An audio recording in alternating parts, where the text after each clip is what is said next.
No, this is not a clickbait title. Let's talk about these Epitaph solos and why you should probably learn one. This video is coming off the back of my one-take performance of all of the Epitaph solos. And I wanted to make this video as kind of a post-op debrief where we dive into these solos, we rank them in terms of difficulty, talk about some of the unique qualities of them, and talk about why you definitely should learn one whether you think you are good enough or not to play these solos. You see, while I was uploading the solos individually during the learning process, I would have a lot of people message and leave comments asking if they should learn an Epitaph solo, or saying that they want to but they feel like they're just not good enough, that they don't have the credentials to meet this solo. And I'm here to tell you that if you want to learn a Necrophagist solo at all, if you're even considering learning one of these Epitaph solos, you should go ahead and do it regardless of your skill level, as long as you can hold the pick and play a couple bar chords, and let me explain why. And after I explain why, I will go through them in order of difficulty so you know which one to start with. Okay, let's not overthink what I mean when I say you can be relatively new at guitar and still attempt a Necrophagist solo. You probably need to be able to play some bar chords and have some calluses on your fingers. You should probably know how to hold the pick and maybe do some gallops and down picking. You do not need to be one of those 5-year-old Japanese virtuoso kids. And as we're talking about this, remember that you don't need to play everything up to speed perfectly to get the benefits of learning this solo. Honestly, just playing one of these things at half speed is a feat in and of itself. You see, every one of these Necrophagist solos is going to contain the big three of guitar shredding. It's going to have sweep picking,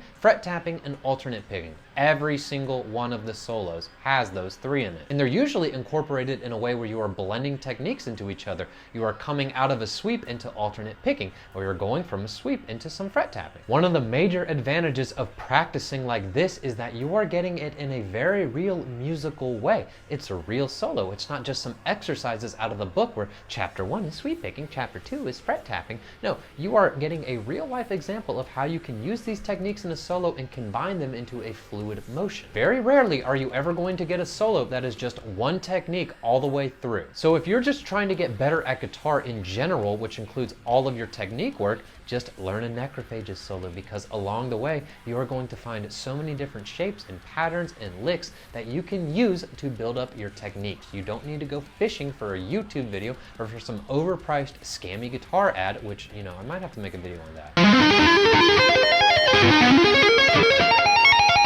And again, you do not have to get these solos perfect. You do not have to get them 100% at speed. You do not have to be like Lawrence Miller. You are going to get the benefits of learning these solos even if you can only play it at 25%. It's going to expose you to new stimuli. It's going to show you new shapes and patterns that you've never learned before, like when you first learned what a trapezoid was, or what a hexagon was, or any other basic geometry. Things that BC Rich and Dean guitar players never learned. But Harrison, it's gonna take me a year to learn the first sweep and stab wound. Okay, that's all right. If you see an Instagram video of a virtuoso like Tim Henson, don't automatically assume that he just picked up that guitar and learned playing God on the spot. Sometimes they practice for hours upon days, and they don't show it to you because it's not sexy. You need to abandon any preconceived notions you have for how long it should take you to learn a piece of music, or where your starting point with that music should be. You should not be ashamed of starting the solo at 25%.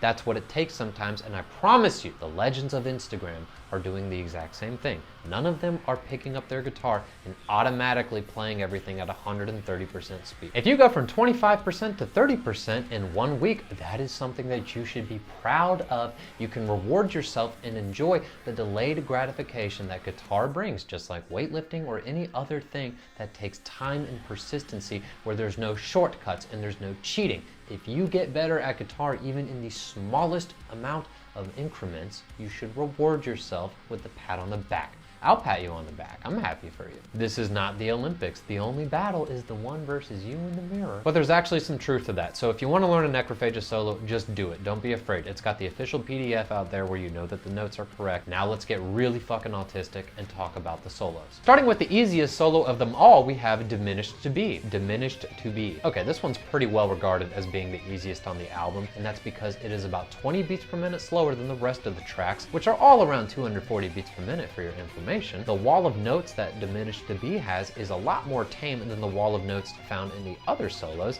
and it's also just shorter. When you're doing these solos, every extra measure adds an extra ounce of perspiration on your armpits that you're not wearing deodorant on, but you should be. So it's very nice to play the shorter ones. So please wear deodorant and stop gooning. Ignominious and Pale is another short one that's a good one to learn maybe as your first solo. It's got a really nice wall of notes in there that'll make you better at alternate picking.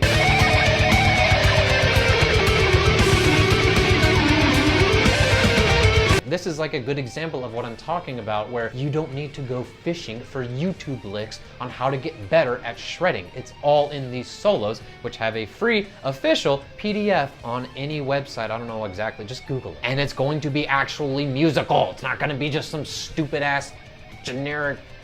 But I went back and forth between Diminished and Ignominious and Pale as which one's the easier one, and honestly both of them are pretty easy relative to what we're about to get into. But Stab Wound is also another good contender for what should be the easiest of all the solos. Well, really only if we're looking at the first one. That first solo in Stab Wound is literally the perfect metal warm-up. It's got sweep picking in there, it's got fret tapping, and it's got alternate picking. And that's everything that you need. That's the holy trinity that we're talking about. And it's a short solo too, so you don't have to sweat that much. It has the most basic legato run, the most basic alternate picking, the most basic sweep picking and fret tapping in there. It's a great first solo to learn as well. But the main solo is a lot more difficult. It's longer and it's got more complicated runs in there. One of the alternate picking runs is kind of funky, and so is the sweep picking thing in there. The legato runs in there, I never feel like those are difficult. The legato runs, when you find them in solos, are like a little break, a little breather point. And thankfully, they seem to be strategically placed. So the first solo might be a great one to learn as the first solo that you do from the album. The second one is a lot more difficult, and then that little sweep tapping run thing in the middle of it, I don't know if I'm actually playing that correctly, but it is probably the most difficult part of all three of those little solos. I've seen a lot of people sweep the entire thing, and I've seen people tap it. I don't know the proper way to play it, but the way that I did it is how it is in the official book. Symbiotic in theory would be number 4, but I originally had it as number 3 in fact, because while it is longer and does have a big wall of notes in there, I feel like the shapes in there are extremely basic and simple, and that's what makes it easy. It doesn't really have any complicated metric rhythming in there, if you will. I don't know what. I'm not into gent, but these sections where it's more rhythmic based and you're messing around with the whammy bar, it doesn't have all of that nonsense. So it's a lot more straightforward. I found it very easy and very fast to learn, and it would be a really good one to learn and get up to like 75%, for example. But getting it all the way up to 100% might be a little bit more difficult for some people, so that's why I am ranking that after Stab Wound, because of the length of it and because of getting it all the way up to speed. Despite how simple and basic some of the shapes are, that might be a little bit troubling for some people. While you take the first Stab Wound solo, they're both fast, but that one's gonna be over a lot faster, and you don't have as many different shapes. Everything in the world comes down to shapes. But honestly, any of the first 4 songs that we just talked about, you could learn as your first Necrophagist solo. At this point, we are taking what I consider to be a big step up in terms of the difficulty for the remaining 4 songs. Let's talk about the Epitaph solo, which is my favorite on the album, both to play and to listen to. Now, it might surprise you, but this solo sounds far more intimidating than what it actually is. The first half has mostly sweep picking mixed in with a really gnarly tapping lick, but it's honestly not that difficult. It's pretty straightforward. The shapes again. It's the second half where things turn up to 11, and that's because of that diminished tapping run that has you stretching from the 5th fret all the way up to like the 12th.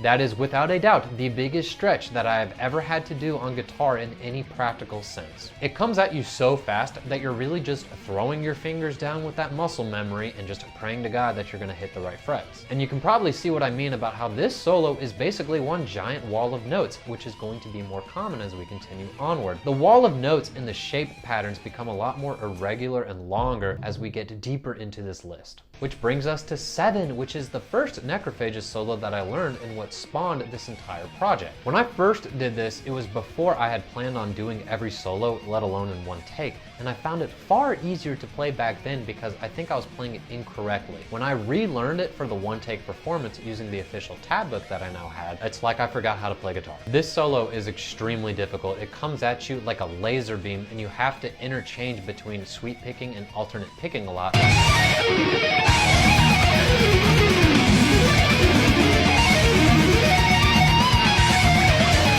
I personally find to be the most difficult thing to do in this shred world is going from sweep picking into alternate picking. So this solo is a great test for your transitioning, how many hormones you want to take, all of that. There's also this one section in the middle of it that every single person seems to play completely different. If you match it up perfectly to the tabs, it sounds right, but it kind of doesn't at the same time. It's very weird. You probably know what I'm talking about. I just throw notes at the wall and hope it sticks. And in the one take performance that I did, it was about halfway through 7 when I realized I made it, and I'm going to finish Symbiotic in Theory because that is so much easier than any of these latter half solos, as I mentioned. At least latter half in terms of difficulty. So 7 was kind of like the final boss for me, if you will. The final boss of this entire project. It's where it started and where it ended. Only Ash Remains, which took the longest to learn of any of the solos because of all of that wild ass whammy bar stuff. I find that memorizing a wall of notes is often easier than memorizing the little melodies and the short little eighth notes and quarter notes and dotted eighth and dotted quarter notes that they throw in there with the whammy bar tricks. It's like those little breaks between the walls and between the shreddy sections. Y'all know what I'm talking about. In many ways, I found those to be the hardest to learn because again, it's not a wall of notes. It's not 1, 2, 3, 1, 2, 3, 1, 2, 3, 1, 2, 3, 1, 2, 3, 1, 2, 3, 1, 2, 3, 1, 2, 3. So what I did is I would slow things down in Logic. I would just rip all the songs from YouTube, put them in Logic, and slow them down as a way to practice these at whatever tempo I needed to.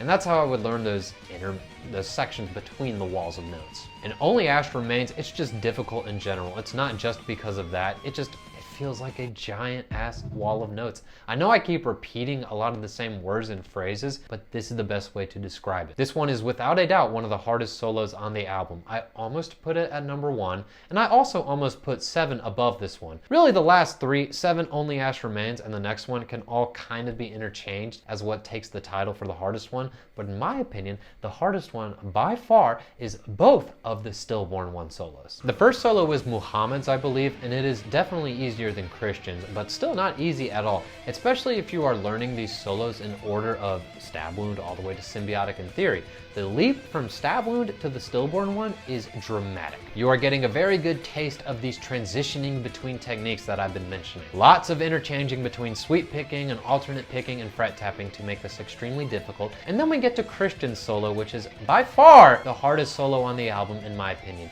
I know earlier I mentioned that 7 and Only Ash Remains could be intermixed with the top contender, but that's really only with Muhammad's solo. I personally think that Christian's solo on the Stillborn One is by far the hardest solo on the entire album to learn. I should mention that I think a lot of the difficulty came from the fact that I learned Christian's updated version of this solo that he re-released in 2024, where the fingerings are dramatically different to compensate for his hand disorder, the neurological disorder, focal something, where he can't do certain hand patterns and he had to rewrite a lot of his Epitaph solos. That is the one that I learned, and it is just wild, guys. And when I finally got my hands on the official PDF, which I didn't know existed prior to this experiment, I looked at it and was like, well, I can either relearn it with the easier fingering or just stick with what I've already done, which at that point I had played that solo so many times that when it came down to doing the final, like the one take performance of all the solos, that solo was actually not that difficult, and I can kind of play that solo, feels like with my eyes closed, but probably very sloppy. So even though it still remains the most difficult solo on the album to play, I find that I have honed that in very well and I'm confident with it now, which is a good feeling. Unlike 7, which I do not feel confident with at all despite it being a little bit easier. And that concludes our examination of the difficulty and some details of these solos. I recorded a video immediately after finishing the one take performance where it looked like someone had turned on all of the faucets on my face. Like I said, I knew halfway through the 7 solo that I was going to finish this, that I was going to finish Symbiotic in Theory because I had honed that in and dialed it in where I could play that shit in my sleep. And on that third section of the Symbiotic in Theory solo, I could feel myself starting to get emotional. I could feel myself starting to tear up, and I could feel like what felt like adrenaline coursing through my body where it was just things were going numb. I had an overwhelming sense of pride and joy for what I had accomplished. What took me 10 weeks to learn every single solo from that album was finally over. This is something I never expected I could do, and frankly that I could not do when I started this journey. That's the whole point of why I did it, was to force myself to get better at guitar and to see what's possible, and I'm very proud of myself. And I spent a lot of very intimate time with my Strandberg, which hopefully you have seen my 2 videos on that by now. I wanted to make sure that I spent enough time with with it to give a qualified, detailed review. And learning all of these Epitaph solos, the emotional journey that it brought from practicing sometimes 8 hours a day was just, I'm very proud of myself. This is one of the coolest things I've ever done musically, and it's not for the views. It's for the sense of delayed gratification and reward that this instrument has continuously and reliably brought me for 21 years now. I encourage you to challenge yourself. Pick something that is beyond your skill set, that is going to force you to sit down and grind it out and improve, something that has no cheat codes to it, where when you're done with it, whether you get it from 30% to 35%, you can look back on that and say, wow, I didn't think that that was possible 1 week ago, but look where I am now. Take yourself there. You can do it. If you've been a part of this journey, thank you from the bottom of my heart. All of you guys over on Instagram who have been messaging me and supporting me since day one, since we started this project, nerding out about Necrophagist, Epitaph, and everything in between. Y'all are the best. You helped keep me super motivated. So let me take it out with this. Bye.